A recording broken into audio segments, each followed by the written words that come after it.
والصلاة والسلام على أشرف الأنبياء والمرسلين وعلى آله وأصحابه أجمعين ومن تبعهم بإحسان إلى يوم الدين. يا أيها الذين آمنوا اتقوا الله حق تقاته ولا تموتن إلا وأنتم مسلمون. يا أيها الناس اتقوا ربكم الذي خلقكم من نفس واحدة وخلق منها زوجها وبث منهما رجالا كثيرا ونساء واتقوا الله الذي تساءلون به والأرحام إن الله كان عليكم رقيبا. يا أيها الذين آمنوا اتقوا الله وقولوا قولا سديدا يصلح لكم أعمالكم ويغفر لكم ذنوبكم ومن يطع الله ورسوله فقد فاز فوزا عظيما. اما بعد، محترم حضرات اور پردہ نشین خواتین اسلام، نماز تراویح کے بعد روزانہ ہم اور آپ رسوم و رواج کے عنوان پر مسلسل بہت ساری باتیں سنتے سیکھتے آ رہے ہیں۔ آج میں آپ کے سامنے شادی بیاہ کا جو مسئلہ ہے، شادی بیاہ میں رسوم و رواج کے سلسلے کا آغاز کر رہا ہوں۔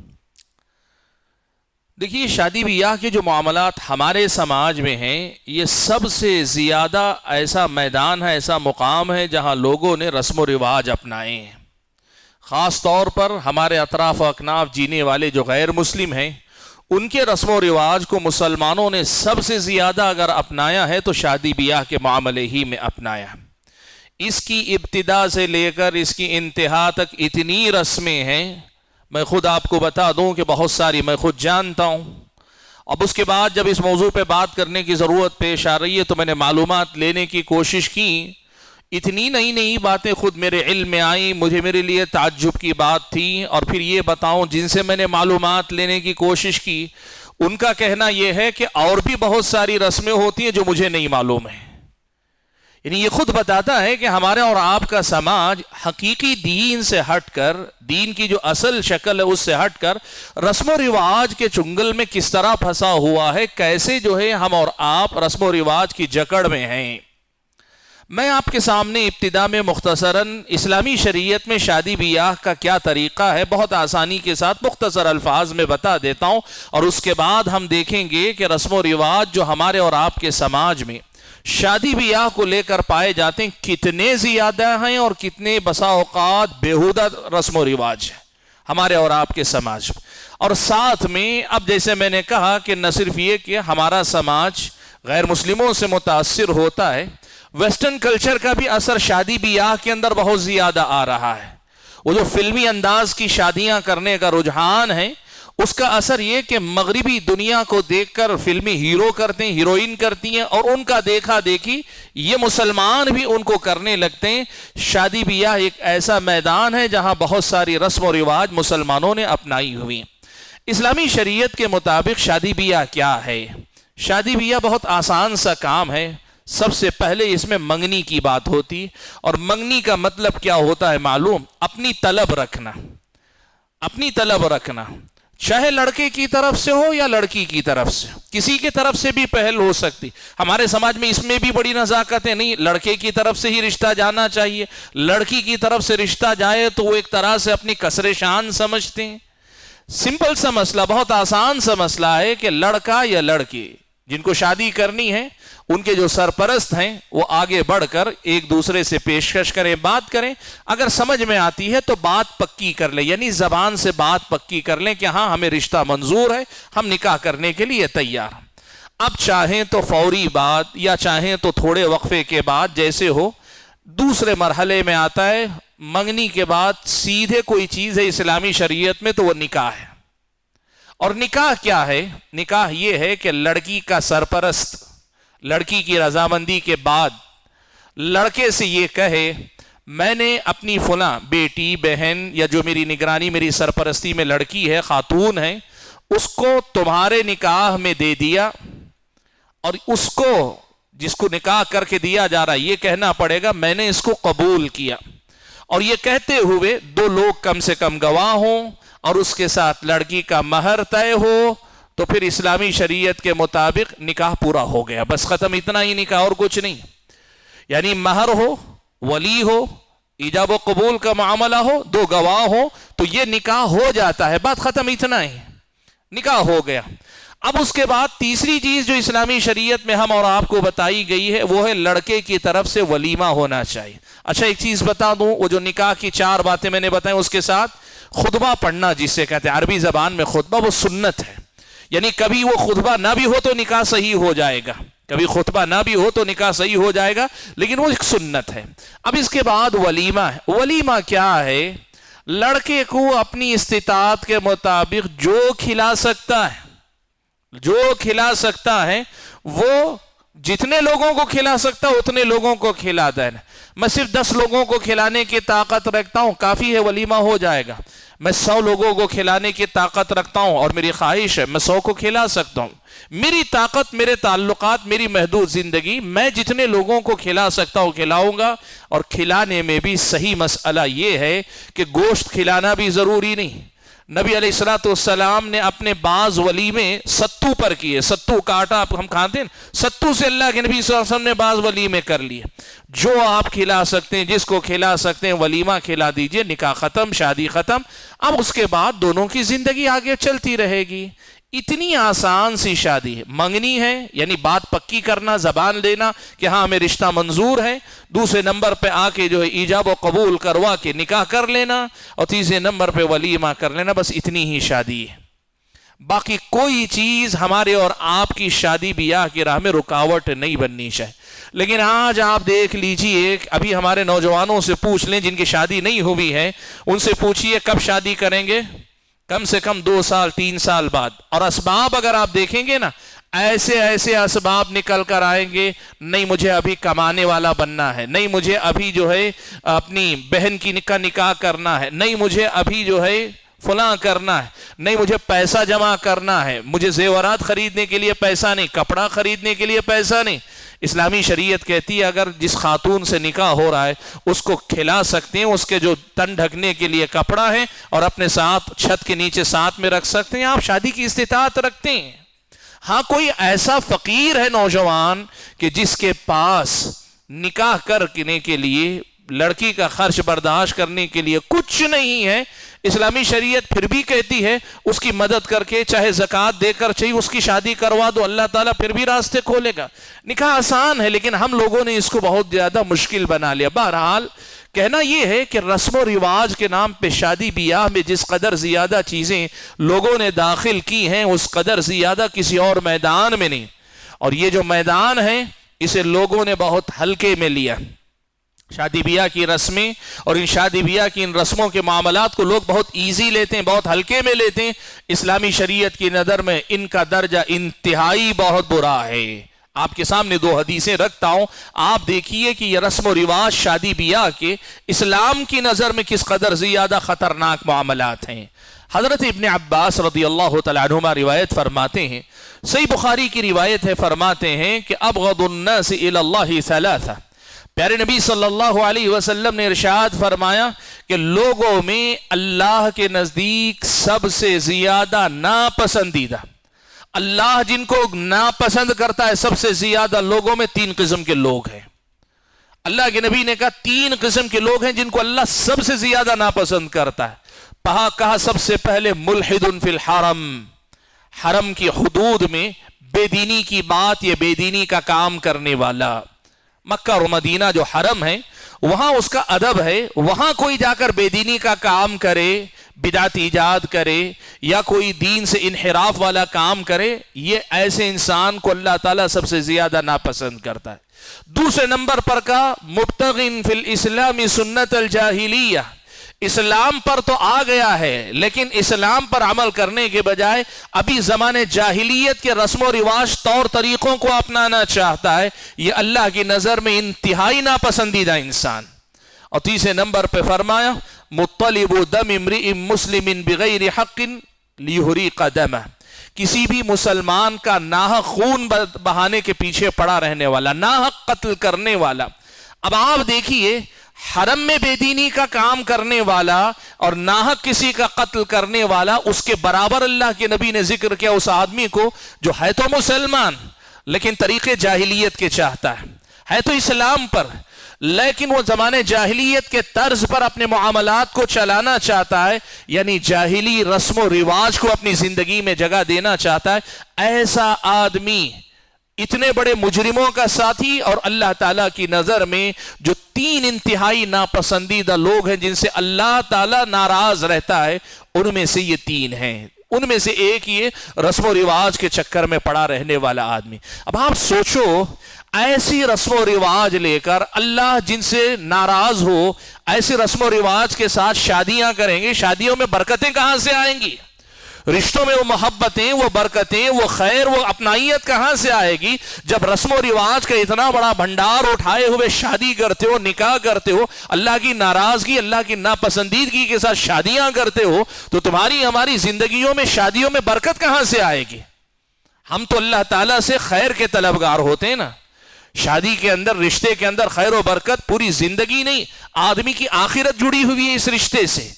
اور آدمی شادی کر رہا ہے، جاہلیت کے رسم و رواج کو پسند کرتا ہے، غیر شرعی رسوم و رواج کا پابند رہ کر شادی کرنا چاہتا ہے، اور یہ چاہتا ہے کہ پھر بھی اس کی زندگی میں برکت ہو۔ کہاں سے آئے گی برکت؟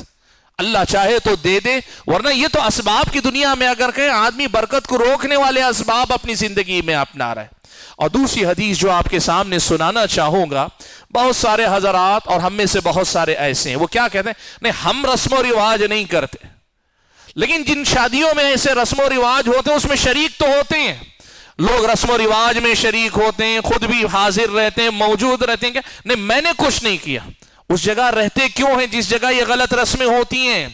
ایسے شادی بیاہ جہاں یہ غلط رسم و رواج ہوتے ہیں، اس میں آپ کو غلط رسم و رواج کے وقت شریک نہیں ہونا چاہیے۔ اور اگر رشتے ناطے ٹوٹنے کا، بڑے نقصان کا کوئی ڈر نہ ہو، ایسی جگہ جانا بھی نہیں چاہیے آپ کو جہاں یہ غلط رسم و رواج ہوتے ہوں۔ یہ مسئلہ شریعت کا مسئلہ ہے، یہ مسئلہ آپ کے ہمارے دین کا۔ سنیں یہ حدیث، اللہ کے نبی صلی اللہ علیہ وسلم فرماتے ہیں، حضرت جریر رضی اللہ تعالیٰ عنہ راوی، اللہ کے نبی نے فرمایا، من سن فی الاسلام سنتا سیئہ فعلیہ وزرها ووزر من عمل بها من غیر ان ينقص ذلك من اوزارهم شیئا۔ اللہ کے نبی نے فرمایا کہ جو آدمی دین میں کوئی غلط طریقہ ایجاد کرے، دین میں غلط طریقہ ایجاد کرے، اہل علم نے کہا ایک تو اس میں بدعت داخل ہے کہ آدمی دین میں نیا طریقہ اور غلط طریقہ ایجاد کر رہا ہے، اور کہا اس کے اندر یہ رسم و رواج بھی جن کو لوگ دین کی طرح مناتے ہوں، پابندی کرتے ہوں، جیسے شادی اس کے بغیر ہوگی نہیں، ان رسوم و رواج کے بغیر شادی ہوگی نہیں، جو اس درجے میں رسوم و رواج کو اپناتے ہوں، ان رسوم و رواج کو رواج دینے میں حصہ لے۔ من سن فی الاسلام سنتا سیئہ، ایسے غلط چیزوں کو رواج دینے میں حصہ لے، وہ نہیں جو ایجاد کرے، ایجاد کرنے والا بھی، ان کو اپنانے والا بھی، اور ان کو رواج دینے میں حصہ لگانے والا بھی۔ اللہ کے نبی نے کہا، کیا کہا؟ فعلیہ وزرها۔ اب خود جو کر رہا ہے اس کا گناہ تو ہے ہی، اب تمہاری تائید، تمہارے سپورٹ، تمہاری اٹینڈنس، تمہاری حاضری سے اگر اس رسم و رواج کے طور طریقوں کو بڑھاوا مل رہا ہے، لوگوں میں وہ باقی رہ رہی ہیں، تو جب تک لوگ یہ غلط کام کرتے رہیں گے، ان کے ساتھ ساتھ آپ لوگوں کو بھی گناہ ملے گا جو لوگ اس کا سبب بنتے ہیں۔ تو یہ جو رسم و رواج کو لوگوں نے معمولی مسئلہ سمجھا ہوا ہے، یہ معاملہ اتنا آسان نہیں۔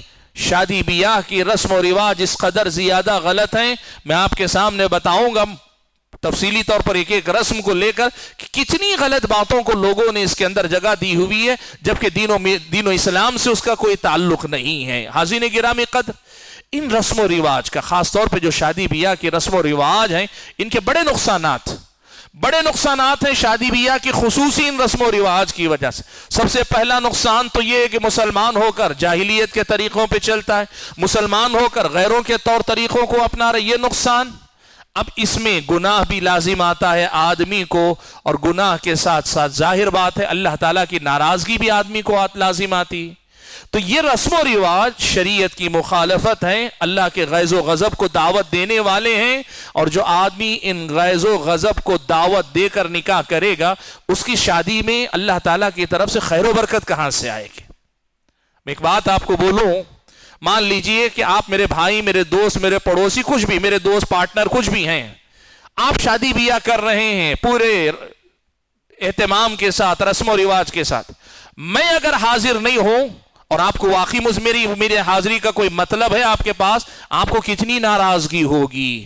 آپ وہیں اس کو تھوڑا سا بدل کر دیکھیں، آپ کے غلط کام کی وجہ سے اللہ کی رحمت آپ سے روٹھ جائے، اللہ تعالیٰ کی برکتیں آپ سے روٹھ جائیں، آپ کی شادی شدہ زندگی میں خیر اللہ تعالیٰ لانے نہ لائے تو میری حاضری کیا معنی رکھتی؟ اللہ کا خیر نہ ہو تو کتنا بڑا نقصان، آپ کا دوست نہ آئے تو آپ کو جو تکلیف ہوگی اس سے کہیں زیادہ محسوس آپ کو یہ کرنا چاہیے، ان رسوم و رواج کی وجہ سے اللہ کی ناراضگی میری زندگی کے اندر اتر کر آتی۔ آج افسوس اسی کا ہے کہ ان رسم و رواج کو لوگوں نے بہت معمولی سمجھا ہوا، جبکہ یہ غضب الہی کو دعوت دینے کا سبب اور زندگی کو خیر و برکت سے محروم کرنے کا سبب۔ اچھا، ان رسم و رواج کی وجہ سے ایک دوسرا بڑا نقصان ہو رہا ہے، وہ کیا معلوم ہے؟ اللہ کی ناراضگی کے علاوہ اس کے بعد وہ ہے شادیاں مشکل ہو گئی ہیں۔ آج لوگوں کے ہاں جو شادیاں مشکل ہوئی ان رسم و رواج کی وجہ سے مشکل ہوئی ہیں۔ یہ جو ہمارے نوجوان بلوغت کی عمر کو پہنچتے ہیں 15 سال میں، 30-35 سال تک نکاح نہیں کرتے، یہ جو زندگی 15 سے 20 سال کی جو زندگی گزرتی ہے، اس زندگی میں وہ کیسی مشکل، اگر پاک دامن رہیں تو کتنے بڑے جہاد سے گزرتے ہیں آپ اندازہ لگا سکتے ہیں۔ اور اللہ حفاظت فرمائے، جو پاک دامنی کی حفاظت نہیں کر پاتے وہ کتنے بڑے بڑے گناہوں میں داخل ہو جاتے ہیں۔ کون ذمہ دار ہے اس کا؟ یہ رسم و رواج ہی تو ہیں جنہوں نے شادیوں کو مشکل بنایا ہوا ہے، یہ رسم و رواج ہی تو ہیں جن کی وجہ سے ایک آدمی آسانی سے شادی نہیں کر سکتا۔ کتنے نوجوان ہم سے رابطہ کرتے ہیں، مسئلہ پوچھتے ہیں، کہتے ہیں میں شادی کر لینا چاہتا ہوں تاکہ میں فتنوں میں نہ پڑوں، لیکن میرے والدین کہہ رہے ہیں کہ جب تک بیٹی کی شادی نہیں ہوگی بھائی کی نہیں کریں گے۔ کون سا رواج ہے یہ؟ آپ کی بیٹی کو رشتہ نہیں ملتا ہے تو ٹھیک ہے، بیٹے کو رشتہ مل رہا ہے، شادی کرو اس کی۔ بڑا بھائی ابھی شادی کرنے کے لیے تیار نہیں تو کیا ہوا؟ اس کی مرضی نہ کرے، چھوٹے بھائی کی شادی کیوں نہیں ہو سکتی؟ نہیں، ہمارے خاندان میں بڑے سے پہلے چھوٹے کی شادی نہیں ہوتی۔ اور اگر کوئی چھوٹا بیچارہ آگے بڑھ کر کہہ دے گھر میں مجھے شادی کرنی ہے، اسے یوں سمجھیں گے کوئی بے حیائی کی بات کر رہا ہے۔ سمجھو وہ حیادار ہے، اس کی حیا ہے، وہ بے حیائی میں جانا نہیں چاہتا، اس لیے آگے بڑھ کے آ رہا ہے آپ کے پاس۔ یہ کون سے رواج ہیں جو لوگوں نے بنا کے رکھے ہیں کہ بڑا لڑکا ہے ہم بڑے کی کرنے تک چھوٹے کی نہیں کریں گے، اور بڑا جو ہے لگا ہوا ہے مجھے ابھی کیریئر بنانا ہے 30 سال 35 سال۔ میں آپ کو بتاؤں ایسی مثالیں ہمارے سامنے ہیں، اللہ حفاظت فرمائے۔ بیچارے نہ کسی کو بول سکتے ہیں، نہ اپنے گھر والوں کے خلاف جا سکتے ہیں، نہ ان کو چھوڑ کر کچھ اپنے طور پہ نکاح کر سکتے ہیں۔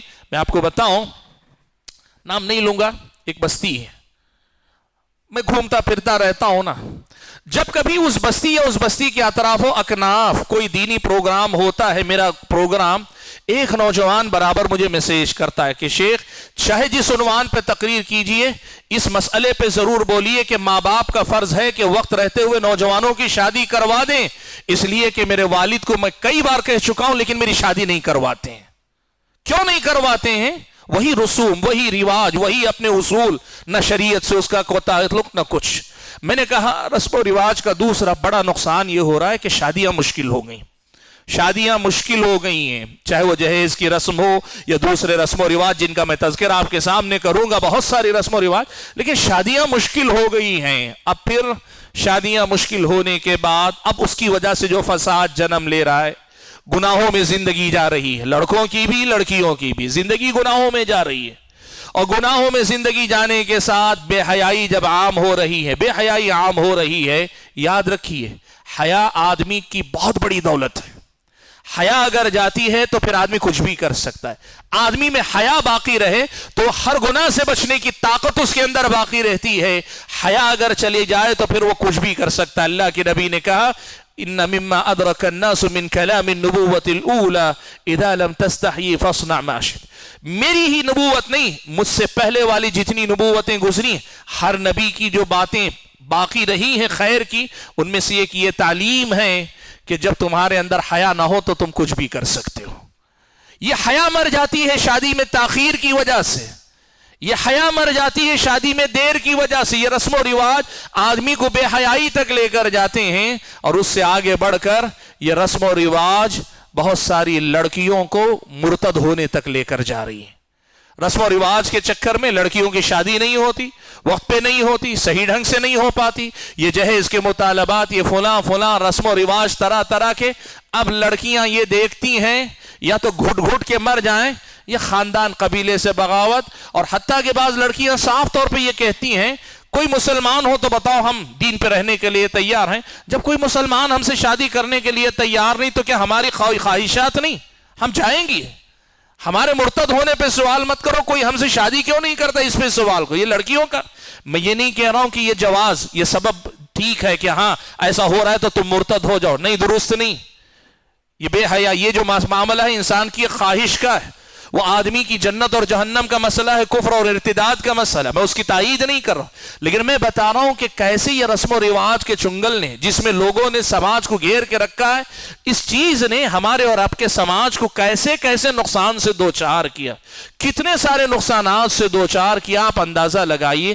اب اس پر مستزاد ان رسم و رواج کے چکر میں آدمی کا جو دیوالیہ نکلتا ہے، باپ کی اگر 3 بیٹیاں ہیں، ایک بیٹی کی شادی کر لیتا ہے، اگلی بیٹی کی شادی کرنے کے لیے پیسہ نہیں، آدمی کنگال ہو جاتا ہے، ایک شادی میں باپ کنگال ہو جاتا ہے، ایک شادی میں باپ کنگال ہو جاتا ہے، ایک کی تو کر لیا، اب دوسرے کی شادی کی عمر ہو گئی لیکن پرانا قرض ہی نہیں اترا تو دوسری کی کیا شادی کرے گا؟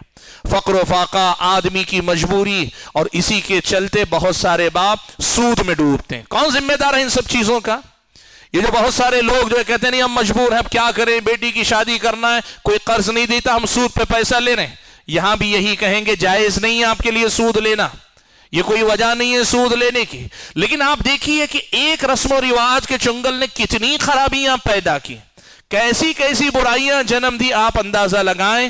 اور پھر انہی رسوم و رواج کا نتیجہ ہے کہ کئی بار شادی کے بعد، مثال کے طور پر جہیز کا مطالبہ ہو، یا جو ہے شادی میں فلاں دعوت ہونی چاہیے، اتنی ہونی چاہیے، ایسی ہونی چاہیے، باپ بڑے زور لگا کر سارے ارمان بیٹی کی خاطر، سارے جو خواہش لڑکے والوں کی پوری کر دیتا ہے، اس کے بعد اس کو توقع یہ رہتی ہے اس ساری قربانی کے بعد کیا میری بیٹی کو کم سے کم گھر میں عزت سے رکھا جائے گا، شوہر اسے اپنے دل میں واقعی معنوں میں رکھے گا۔ لیکن یاد رکھو، جو شادی کو پہلے تجارت کی نظر سے دیکھتا ہو، شادی کے بعد وہ محبت نہیں کرنے والا ہو سکتا۔ جس کا مقصد پہلے بھی منافع منفعت ہو، وہ بعد میں بھی منفعت ہی دیکھے گا، وہ محبت نہیں کرے گا۔ جو شادی کو تجارت بنائے گا، بعد میں بھی وہ تجارت ہی کرے گا۔ نتیجہ کیا ہے؟ کتنی ایسی لڑکیاں ہیں باپ سب کچھ لٹا چکا لیکن وہ بیویوں والی محبت نہیں ملی، بہو والا مقام نہیں ملا۔ کتنی یہ سب چیزیں کس کا نتیجہ؟ یہی سارے رسم و رواج ہیں۔ ان سارے رسم و رواج نے شادی بیاہ کے مسئلے کو امت کا ایک بہت بڑا مسئلہ بنایا ہوا۔ آپ یقین کیجئے اتنی رسمیں ہیں، اتنے رواج ہیں، اتنے زیادہ طور طریقے غیروں سے اپنائے ہیں کہ آج کی شادیاں تاریخ اسلام نہیں، شریعت مطہرہ کی شادی کا وہ سیدھا سادہ ماڈل جس کا میں نے تذکرہ شروع میں کیا، اس سے اگر ملا کر دیکھ لیں تو کوئی میل نہیں کھاتی۔ کہاں یہ سادگی اور کہاں یہ پہاڑ آپ دیکھیں گے۔ حاضرین گرامی قدر، بات میں مختصر کر لیتا ہوں، اگر میں بولتا جاؤں گا بہت ہے باتیں بولنے کے لیے، اس لیے کہ جو سنتے ہیں، جو دیکھتے ہیں، جو نقصانات ہماری نظروں میں ہیں، ان کو دیکھ کر لگتا ہے کہ اسی پر بولتے رہیں، لیکن مقصد بولتے رہنا نہیں، آپ کو احساس دلانا ہے کہ ان رسم و رواج نے امت کا بیڑا کیسے غرق کیا ہے، کتنا نقصان قوم و ملت کا کیا، اس کو سمجھیے۔ اور رسم و رواج سے پاک، سیدھی سادی، محبت اور اپنائیت اور خلوص والی اور دینداری والی شادیوں کو فروغ دیجئے، سماج کے اندر شادی کو آسان کیجئے، شادی کو اللہ تعالیٰ کی طرف سے خیر و برکت والی شادی بنائیے، اس کی فکر کیجئے۔ آج میں کوئی مستقل رسم نہیں ذکر کروں گا، لیکن کل سے ہم انشاءاللہ روزانہ ایک رسم کا تذکرہ کریں گے، 1 یا 2 جتنی وقت گنجائش ہوگی، اور دیکھیں گے کہ کیسی کیسی رسم و رواج میں ہم نے اس شادی کو گھیر لیا ہے۔ اللہ سے دعا کیجئے کہ اللہ تعالی ہماری اور آپ کی حفاظت فرمائے، رسم و رواج کی اس لعنت سے اللہ تعالی سماج کو چھٹکارا دے، شادیوں کو اللہ تعالی آسان کرے، اور اللہ تعالی عصمت و عفت کی حفاظت اور دین و ایمان کی حفاظت کا ذریعہ ان شادیوں کو بنائے رکھے۔ آمین۔ وآخر دعوانا ان الحمد للہ رب العالمین۔